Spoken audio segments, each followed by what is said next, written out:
Hey guys, it's Phil from Dupli, your partners in print. We're here looking at the Epson D500. Specifically on this video, we're looking at how to plug in the USB cable and also the Ethernet cable. It sounds pretty straightforward, but actually because on this printer, we've got parts that are moving in and out, and the USB and Ethernet are connected to those insides, we have to do it a specific way.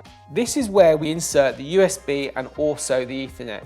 There's actually a little image here that shows you how it should be done, and also a QR. So if you just hover over with your phone, you can launch the YouTube video. So when we're taking off the back, okay, and we then go to pull out, you can see that this comes down and the cable will move freely. If we haven't loaded that correctly, the USB or the Ethernet cable will pop out and you'll lose connection, and it'll be very, very frustrating. This is the correct method.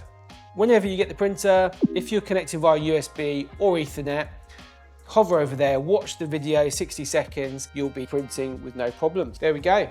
Ethernet and USB connection on the Epson D500.